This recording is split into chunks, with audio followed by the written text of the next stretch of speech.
Bonjour, bonsoir à tous et bienvenue dans ce Point Culture. Avant d'être le Capitaine Crochet, Monkey D. Luffy, Jack Sparrow et Long John Silver, les pirates ont vraiment existé. Dans ce Point Culture, je désignerai par pirates tous les marins bandits. Je dis ça parce que il y en a des termes pour désigner ces gens-là. Par exemple, les corsaires travaillent au nom d'un gouvernement car ils ont une lettre de marque. Mais pour tous les autres gouvernements, le corsaire en question est un pirate. Les flibustiers sont plus ambigus, ils ont des lettres de marque, mais venant de gens qui n'ont pas à en donner. Je réquisitionne ce navire au nom du roi Léopold 53 du royaume des licornes à fourche. Ça existe pas, ça? De la résistance à l'assaut! Bref, les 20 forbans dont je vais vous parler appartiennent à ce petit monde, et nous allons commencer tout de suite avec le numéro 1, un pirate bien de chez nous, un pirate au fromage, un pirate français, Jean Lafitte. Actif au début du 19e siècle, l'histoire de Lafitte, c'est surtout la bataille de la Nouvelle-Orléans. Jean Lafitte s'installe en Louisiane quand celle-ci devient américaine et profite du vide juridique pour faire de la contrebande dans l'archipel de Barataria. En quelques années, il devient extrêmement riche et à la tête d'une flotte de plusieurs milliers d'hommes. Lorsque la guerre de 1812 atteint la Louisiane, les Britanniques demandent l'aide de Lafitte. Sauf que les Français n'aident jamais les Anglais. Règle de base. Non, bon, j'exagère un peu, mais faisons un peu de statistiques. On est en 1812. Le royaume de France existe depuis 1204. Et donc durant ces 8 siècles et quelques, lors des 24 conflits qui ont opposé directement ou indirectement la France et l'Angleterre ou la Grande-Bretagne, nous avons été du même côté 4 fois. Et encore faut voir la gueule des alliances. Mais bon, on va pas s'étendre là-dessus. Lafitte va donc proposer ses services à l'armée américaine.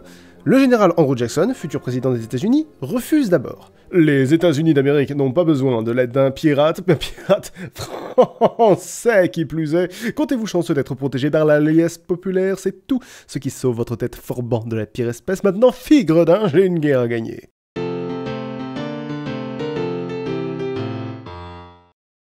Donc nous disions l'amnistie. Pour moi et tous mes hommes. Accordé! Putain de français de mes couilles, je te jure. Et les Américains, avec l'aide de Lafitte, ont remporté la bataille de Nouvelle-Orléans en 1815. C'est plus ou moins là que s'arrête l'histoire et que commence la légende. Après ça, il a fondé le site de Galveston au Texas, puis serait mort soit au combat, soit dans un ouragan, soit de vieillesse après avoir fondé une famille, les théories les plus improbables allant jusqu'à dire qu'il est allé chercher Napoléon sur Sainte-Hélène et l'aurait ramené aux États-Unis. Numéro 2, la piraterie n'est pas l'apanage des hommes, alors permettez-moi de vous présenter Mary Read, mais également cette introduction de phrase à laquelle il va falloir vous habituer. On ne sait pas grand-chose à propos de la vie de Mary Read, elle est surtout connue pour avoir bataillé en mer aux côtés de Jack Rackham et d'Anne Bonny. Quand elle était petite, sa mère l'a déguisée en homme pour pouvoir toucher l'argent de la mère de son défunt mari. Et puis c'est resté, elle a fait des boulots d'homme, notamment dans la marine, puis s'est faite capturer par des pirates, a rejoint leur rang et a pratiqué la piraterie aux côtés toujours de Calico Jack et Anne Bonny. Elle aurait d'ailleurs eu une aventure avec cette dernière, la légende raconte que Marie dévoilait son sexe ou ses seins, ce qui ne se prononce pas aisément, à ses victimes avant de les achever, pour leur montrer qu'on peut aussi se faire tuer par une femme. Mais parce qu'à l'époque, 18e siècle, âge d'or de la piraterie, c'était pas évident. Aujourd'hui, beaucoup plus. Mais dans l'ensemble, garçon ou fille, faut pas faire ça. Une défaite, je cache ma quéquette. Une réussite, Numéro 3, Howell Davis, un pirate gallois. Il est d'abord connu pour la brièveté de sa carrière, à savoir même pas un an. Il a rejoint la piraterie comme beaucoup d'autres en se faisant capturer. Mais il est surtout connu pour sa façon de faire. Beaucoup de pirates préféraient la violence et la brutalité. Davis préférait la ruse et la finesse, celle qui fait la légende des pirates. Les déguisements, les manipulations sournoises, les embuscades... Bon, au final, c'est comme ça qu'il est mort, on lui a tendu un piège. Mais justement, c'est un des rares pirates à avoir vécu un peu comme les pirates de fiction. Et il est aussi connu pour avoir capturé et fait un pirate de Bartholomew Roberts. On parlera de lui plus tard dans la vidéo. Numéro 4, Samuel Bellamy.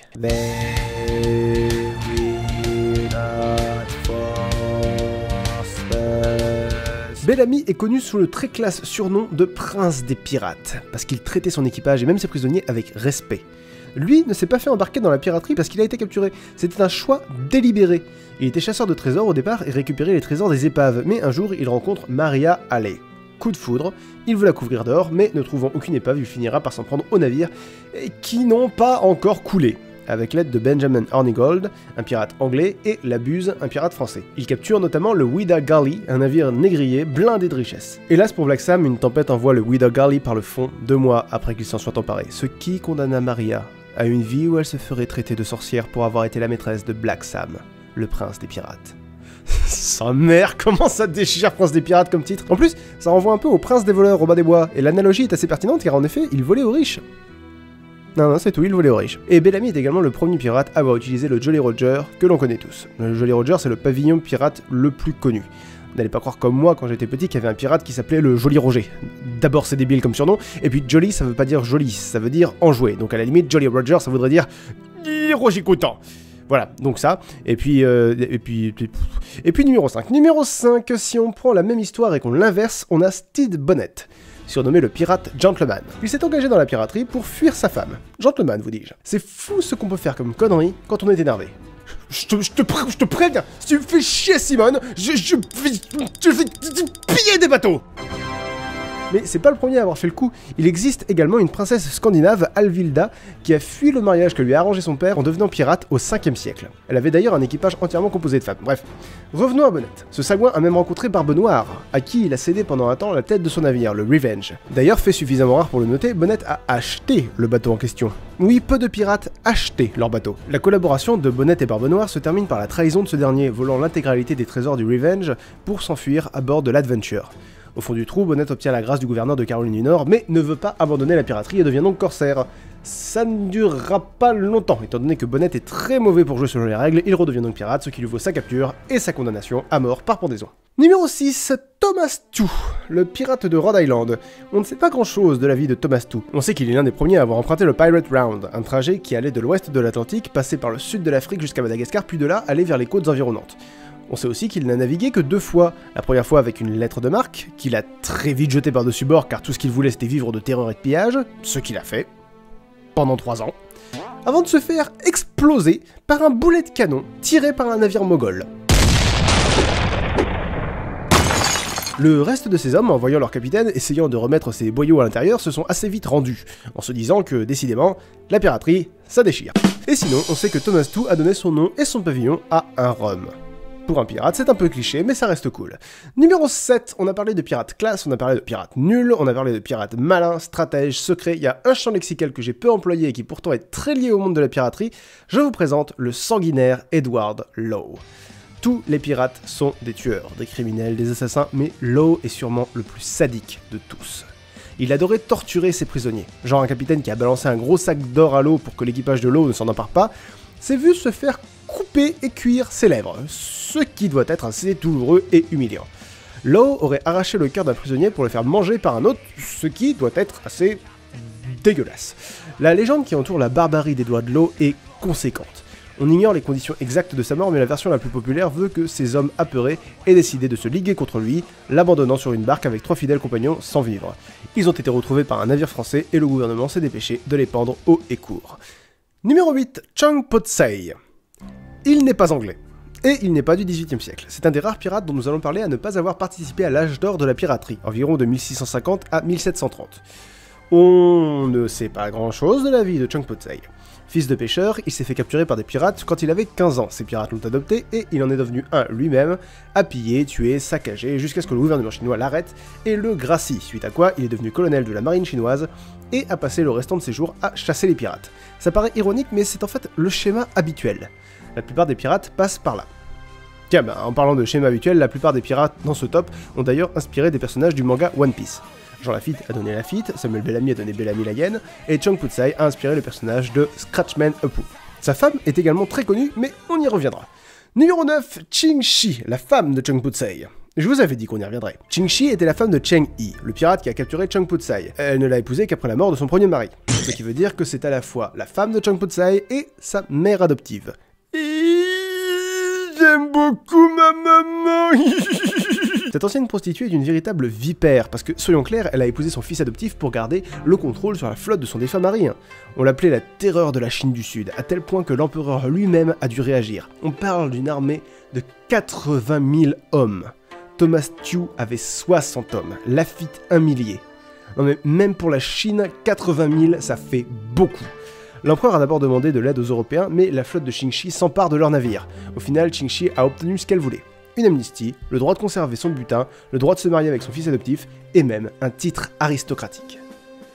Avec 2 sucres, empereur de mes couilles, tu seras mignon. Numéro 10, un autre utilisateur du Jolly Roger, Edward England. Je vais vous raconter l'histoire totalement débile de celui que l'histoire avec un grand H retiendra comme le pirate le plus généreux de l'âge d'or de la piraterie.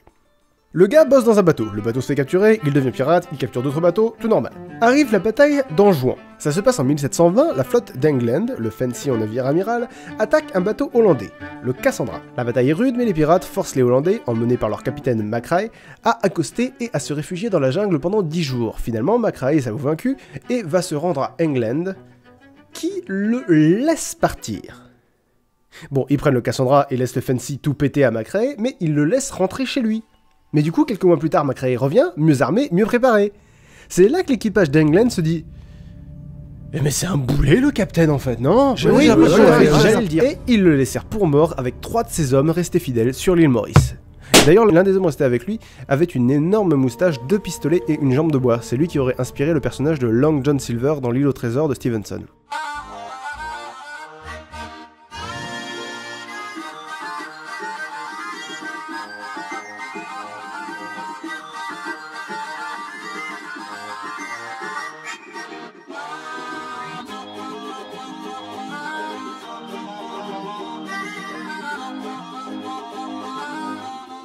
Numéro 11, le pirate français le plus cruel de l'âge d'or, François l'Olonnais.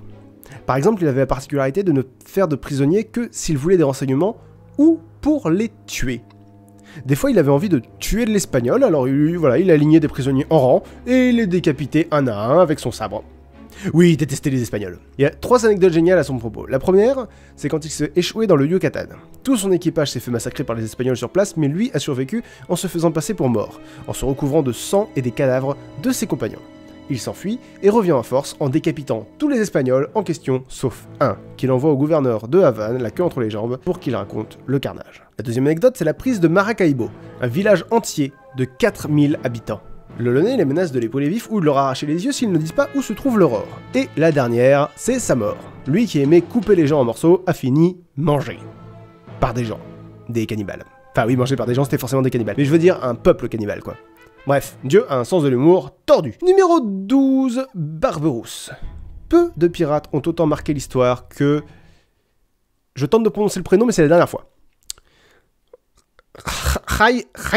Khayardin Barbarossa. En français, on dit Barberousse. Donc ce gars-là n'était pas seulement un corsaire, c'était un chef militaire. C'était le grand amiral de la flotte ottomane et l'émir d'Alger. Quand je vous disais en intro que les corsaires des uns étaient les pirates des autres, lui était un pirate pour tout le Saint-Empire. À l'époque du plus grand empereur de l'histoire du Saint-Empire, Charles Quint. Il était en activité à une époque où Soliman le Magnifique était sultan de l'Empire Ottoman, le plus grand sultan que l'Empire Ottoman ait connu. Barberousse a successivement perdu Alger aux Berbères, puis repris, puis perdu aux Espagnols. Après ça, il laisse tomber Alger et se contente de massacrer les chrétiens et de prendre leur possession sur et autour de la Méditerranée. Le pape Paul III a même levé une armée contre lui, la Sainte Ligue. Bon, contre l'Empire Ottoman surtout, mais Barberousse en était le grand amiral. Bon, c'était une armée à la con, elle s'est dissoute toute seule parce que, pour faire court, disons que Paul III a été moyennement inspiré de vouloir allier Charles Quint et la République de Venise. On marche avec vous, mais donnez-nous Castelnuovo. Non, c'est nous qu'on l'a et même qu'on la garde. Bon, on se casse. Non, attendez, c'est vous qui avez le bateau. Bon, on se casse aussi alors. Ça valait le coup de tenter. Numéro 13, Henry Avery. Très connu, mais un peu nul ce monsieur. Son plus haut fait est d'avoir pillé un navire de l'Empire moghol avec, à son bord, pour près de 600 000 livres de pierres précieuses. 600 000 livres de l'époque. Ça veut dire plusieurs dizaines de millions de livres d'aujourd'hui, multiplié par 1,4 pour l'équivalent en euros. Sauf que ça met le grand moghol très en colère et qu'il menace de faire virer les Anglais d'Inde par la force des armes. Donc les Anglais disent « Ah mais non, mais on l'aime pas nous non plus !» Et la tête d'Avery est mise à prix pour 1000 livres. De l'époque. Environ 200 000 euros. D'ailleurs, pour l'anecdote, c'est la première chasse à l'homme à l'échelle mondiale. Et à compter de là, Henry Avery disparaît. D'après les historiens, il arrive à vendre les pierres précieuses pour un prix ridicule à des marchands qui l'auraient reconnu et qui l'auraient donc fait chanter, mais aucune source n'est sûre. Celui que l'on surnomme le roi des pirates... Non, s'il vous plaît, voilà. Le roi des pirates ne s'est jamais fait prendre, ni tuer. Et d'ailleurs, on l'appelle roi des pirates parce qu'il a inspiré de nombreux pirates de l'âge d'or. C'est un peu lui, le papa. Numéro 14, on a un peu parlé d'elle, mais on va recommencer. Anne Bonny. Elle a un peu eu le même début de vie que Mary Read. Son papa voulait un garçon, donc il l'a travestissé jusqu'au jour où la jeune fille commence à s'encanailler avec des marins. Là, il la déshérite, et pour se venger, la jeune femme fait cramer la plantation paternelle et part sur les mers avec John Rackham, qu'elle épouse en mer. En 1720, le gouverneur envoie toute une flotte contre Rackham, Bonny et donc Mary Read, qui les a rejoints sous l'identité de Willie Read. Ils arrivent à les repousser, la légende raconte d'ailleurs que pour l'un des navires, Anne n'a eu qu'à s'infiltrer sur le bateau, séduire le capitaine, le droguer, puis mouiller les mèches des canons avant de revenir sur le Revenge, le bateau de Rackham. La bataille n'a donc même pas eu lieu, mais Anne tue quand même le capitaine du navire qui aurait été un de ses anciens amants. Le jour où Mary, Anne et Jack tombent aux mains des marins du gouverneur, tout l'équipage était ivre, sauf les deux femmes, ce qui d'ailleurs inspirera les possibles derniers mots d'Anne à Rackham à l'issue du procès qui les condamne tous les trois à mort. Si tu t'étais battu comme un homme, tu ne serais pas pendu comme un chien. Numéro 15, Sir Francis Drake. Et oui, on a parlé du prince des pirates, on a parlé de roi des pirates, mais en voilà un qui a été réellement anobli par la reine Elisabeth Ier d'Angleterre. Pour être très clair, nous avons affaire à un héros national anglais. C'est pas comme Avery qui a inspiré plein de gamins à devenir pirates, non, lui, il a bataillé pour son pays contre l'invincible Armada, deuxième capitaine à avoir fait le tour du monde. Premier même en fait, puisque Magellan est mort au cours de la première circumnavigation. Il a même vaincu l'Armada lors de la bataille de Gravelines. Drake a vaincu l'invincible Armada, ça donne le ton. Bon, après ça, Elisabeth Ier lance une contre-Armada, et là, les Espagnols perdent 900 hommes et les Anglais environ 15 000, donc bon, c'est ce qu'on appelle communément un échec critique. Vous venez donc de vaincre l'Armada à Gravelines lors d'une bataille dantesque. Francis, tu es désormais un héros national. Nous allons donc procéder à un tour de table. Elisabeth, qu'est-ce que tu fais? Philippe II a essayé de m'attaquer, je le rushais. T'es malade? Non, fais pas ça. Attends, déjà qu'on a du bol d'avoir survécu à l'Armada of Doom de l'Apocalypse insubmersible, si tu tentes de rusher la flotte dans le cul de Papa Paella, alors là, mais ça va être Darude Sandstorm, tu vas rien voir venir, ça va être la violence. En même temps, je me dis, on vient de les exploser, ça peut être une bonne strat. Oh, si on s'y met à deux, ça peut passer. Ouais, puis de toute façon, c'est moi la reine, donc c'est moi qui décide. Bien. Drake et Norris, vous allez me faire un jet de physique auquel s'ajoute un bonus de connaissances stratégiques.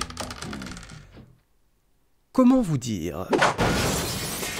Les Espagnols appelaient Francis Drake le dragon. A noter que c'est marrant, mais s'il y a un point commun entre la plupart des pirates dont on a parlé, c'est bien de détester les Espagnols. Barberousse affrontait Charles Quint qui était empereur des Romains, mais aussi roi d'Espagne. François le Launay était connu sous le nom de fléau des Espagnols. Bref, les pirates, ça bouffe de la paella. Numéro 16.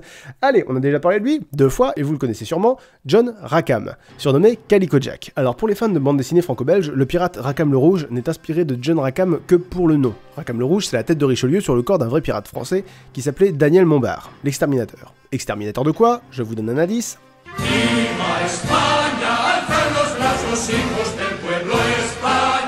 Jack Rackham est connu pour être, comme vous le savez déjà, le seul pirate à avoir à son bord 2 femmes.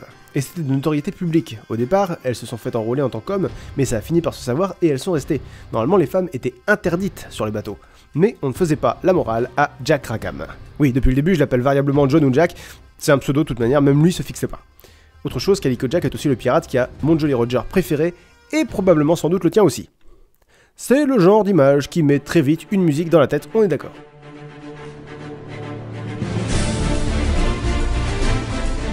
Numéro 17, le capitaine William Kidd. Lui, je l'adore, parce qu'en fait, il a jamais voulu être pirate, et son nom est resté dans les annales comme l'un des plus grands de l'âge d'or de la piraterie. On raconte qu'il serait un des rares pirates à avoir effectivement enterré son trésor, et de nombreux chasseurs le cherchent encore.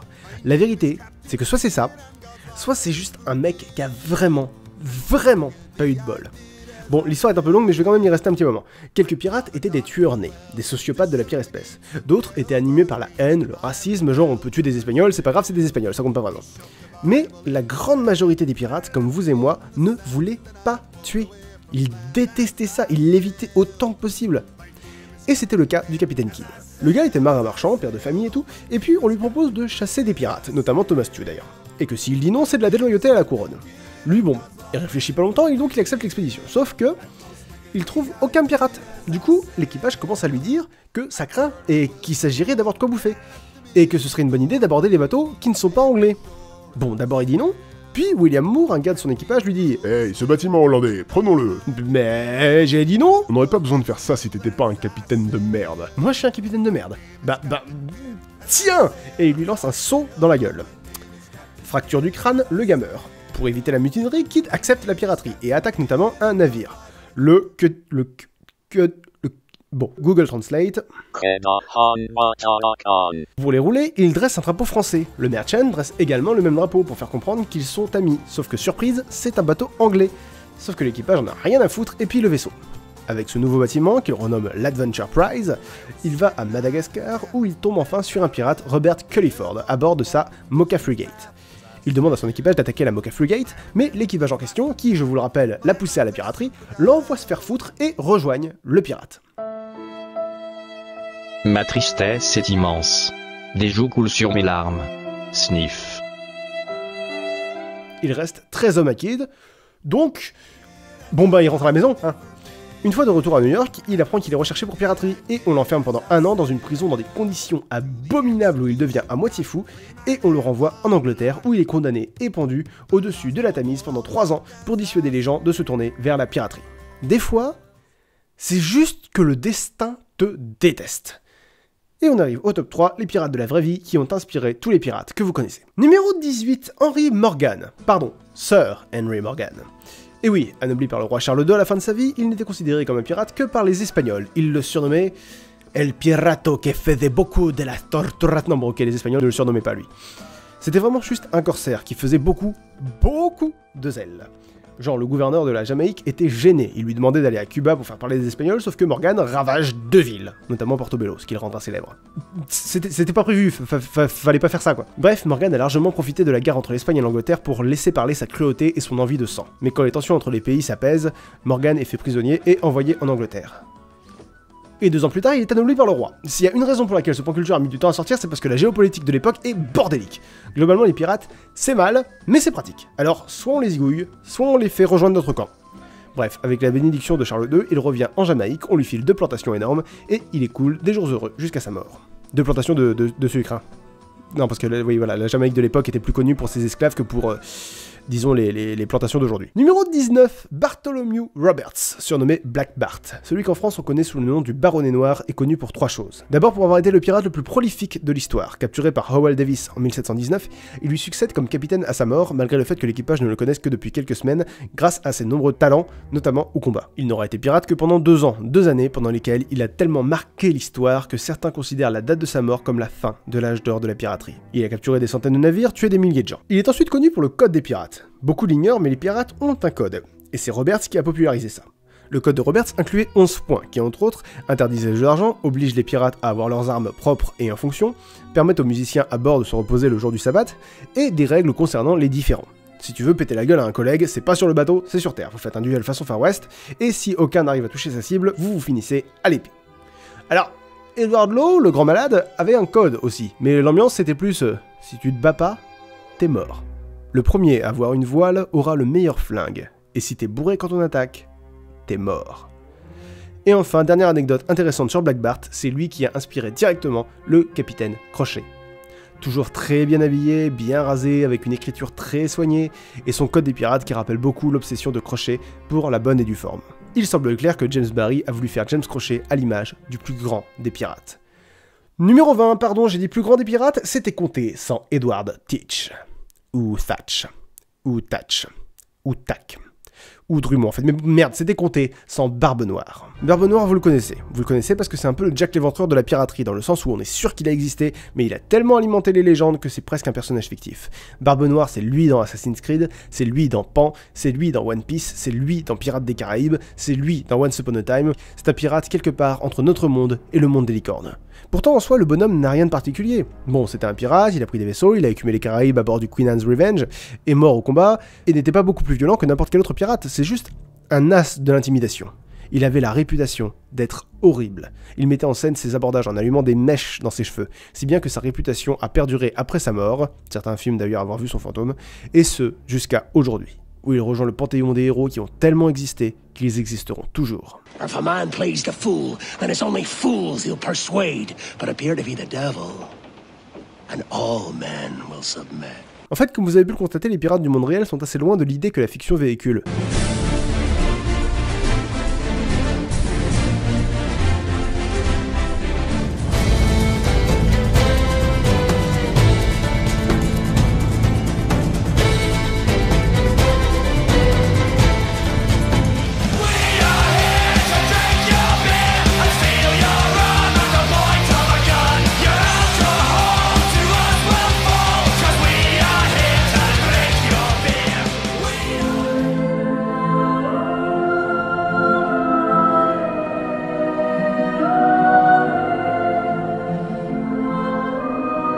On vogue sur l'océan Indien, On cherche les embrouilles, on l'a de vos couilles, on est pirates somaliens. On est pirates somaliens. La plupart préféraient ne pas tuer, la plupart a accepté le pardon royal quand on le leur proposait, la plupart n'a navigué que quelques mois, rarement plus de 2 ans, même la plupart n'étaient pas craints par la population, mais étaient aimés d'elle. Les pirates représentaient un idéal de rébellion chez nous en Europe. C'est pour ça qu'on les pendait haut et court, pour que tout le monde puisse les voir, et que le peuple ne se laisse pas tenter à devenir pirate, dans des places aux pastafaristes. Bon, très rapidement, le pastafarisme est une parodie de religion pour dénoncer l'enseignement du dessin intelligent à l'école aux États-Unis, et selon les dogmes de laquelle le monde a été créé par une divinité ayant l'apparence d'un plat de spaghettis volant, et le réchauffement de la planète est dû à la disparition des pirates. Si vous voulez vous renseigner, faites-le, c'est très drôle. Mais les pirates existent toujours. En particulier dans l'océan Indien et en Asie du Sud-Est, 264 attaques en 2013. Ils détournent des bateaux, retiennent des otages, et réclament des rançons, les tuent parfois les otages, pas les rançons. Certains noms sont même connus. Mohamed Abdi Hassan, arrêté en Belgique, c'est un pionnier de la piraterie en Somalie, ayant détourné de nombreux bateaux, notamment le Pompéi, un navire belge, et son équipage pendant plus de 2 mois pour une rançon de 2 millions d'euros. Espérons que dans 3 siècles, ce genre de pirate ne fera rêver personne. Que son appendice nouillesque vous touche. À la prochaine tout le monde. Ciao.